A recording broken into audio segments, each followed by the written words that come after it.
Maintenant, pour mettre une moyenne mobile à l'intérieur de l'oscillateur stochastique, c'est vraiment très simple. Vous n'allez plus venir, vous cliquez là.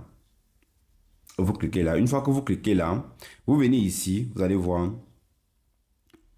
Au lieu de venir ici, là où on partait pour mettre la moyenne mobile, vous allez venir plutôt sur F+, de l'oscillateur stochastique. Parce que si vous venez ici, là, vous allez mettre plutôt une moyenne mobile sur le graphique. Or, quand vous mettez une moyenne mobile dans l'oscillateur stochastique, c'est ici. On va venir plutôt sur F+, qui est ici. Là où on a mis fenêtre de l'oscillateur.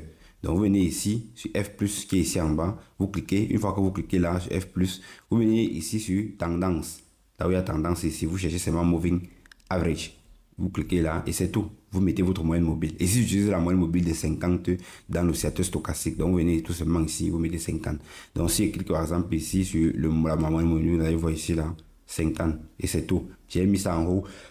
Pardon, j'ai mis ça en rouge, ici exponentiel, ici close et c'est tout. Vous sauvegardez. Voilà tout ce qu'il vous faut.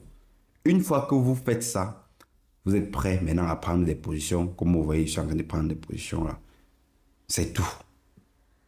Et vous voyez mes profits. Ce n'est pas comme si, voilà le retrait, les retraits que je fais. Et voilà, regardez, ce n'est pas comme si je viens ici m'embrouiller. Mes profits sont, vous voyez, c'est 15, 16, 15, 16, 20, 15, 16, 15, 16, 18. C'est toujours aux alentours de ces chiffres-là.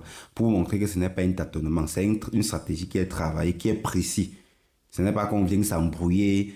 Après, on a moins 10, on commence à danser. Après, on a plus 20, on dit on attend encore. Non, c'est une stratégie qui ça vous permet de trader comme un robot, mais en utilisant un peu. Parce que ici, vous allez voir que le même take profit, je n'utilise pas, je ne mets pas mon take profit à 150 points précis. C'est parce que en mettant mon take profit, je tiens aussi compte des résistances et des supports. C'est pour ça que vous allez voir 15, 14, 16, 18, 20, mais ça va tourner toujours autour. Parce que je regarde les supports, les résistances avant de les placer. Ce qui fait que ça ne peut pas être fixe.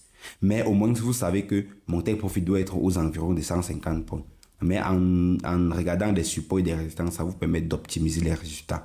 Donc, je vais faire une prochaine vidéo pour vous montrer comment on place ces trades. Et n'hésitez pas de m'écrire en commentaire s'il y a quelque chose que vous n'avez pas compris. J'aimerais faire une vidéo où j'ai montré comment placer des moyennes mobiles.